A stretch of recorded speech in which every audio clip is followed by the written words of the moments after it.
میں جاتا ہوں، لیکن ایک شرط ہے کہ ایک دفعہ ملاقات ضرور ہو۔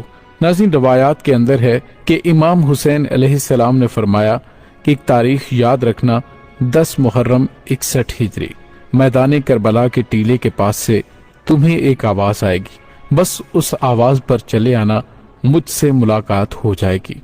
ابو الحارث نے کہا، مولا آواز کون دے گا، آپ؟ تو آپ نے فرمایا نہیں۔ ابو الحارث نے کہا، آپ کے بھائی عباس؟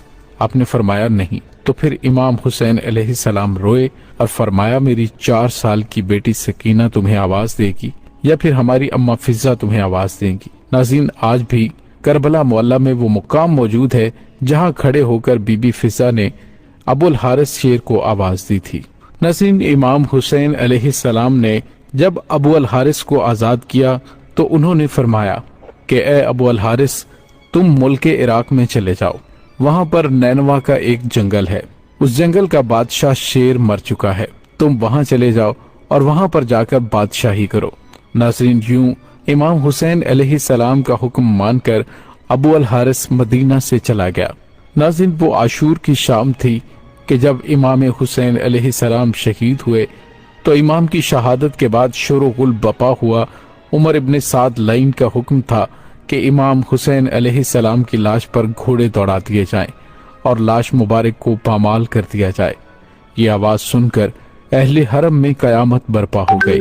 جیسے ہی افواج اشقیاء کے اندر یہ اعلان ہوئے تو بی بی فضہ حضرت بی بی زینب خاتون سلام اللہ علیہا کے پاس آئیں اور کہنے لگی کہ اے میری پاک سیدہ، رسول خدا صلی اللہ علیہ وآلہ وسلم کے ایک صحابی تھے جو سمندر میں سفر کر رہے تھے کہ اس کی کشتی ٹوٹ گئی۔ وہ کشتی کے ایک لکڑی کے تختے کا سہارا لے کر ایک جزیرے میں پہنچا۔ اس ویران جزیرے میں اس نے ایک شیر کو دیکھا۔ وہ شخص شیر کو کہنے لگا کہ مجھے اذیت مت دینا، میں رسول خدا صلی اللہ علیہ وآلہ وسلم کا غلام ہوں۔ تو اس شیر نے جیسے ہی اس صحابی کی بات سنی تو وہ اسے مارنے کی بجائے وہ اسے صحیح راستے پر لے گیا۔ بی بی فضہ نے فرمایا، اے میری پاک سیدہ، اس علاقے میں بھی ایک شیر رہتا ہے، آپ مجھے اجازت دیجئے، میں اس شیر کے پاس جا کر اسے بلاتی ہوں اور ظالموں کے ارادے سے اسے آگاہ کرتی ہوں۔ جناب فضہ جنگل کی طرف جانے لگی اور انہوں نے ابو الحارث کہہ کر شیر کو صدا دی۔ جیسے ہی بی بی فضہ کی آواز بلند ہونے لگی تو شیر چند ہی ساعتوں میں ان کے پاس پہنچ گیا۔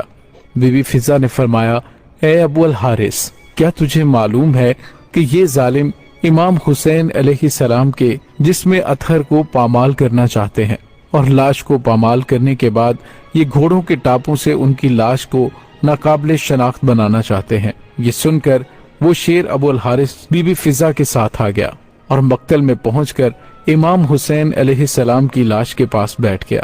اور ناظرین، مقتل کی کتابوں میں ہے کہ اس شیر ابو الحارث نے خون امام حسین علیہ السلام سے پیشانی رنگین کی اور روتا رہا، یعنی کہ جب کوفی لوگ گھوڑوں پر سوار ہو کر امام حسین علیہ السلام کی لاش کو پامال کرنے آئے تو دیکھا کہ ایک شیر موجود ہے۔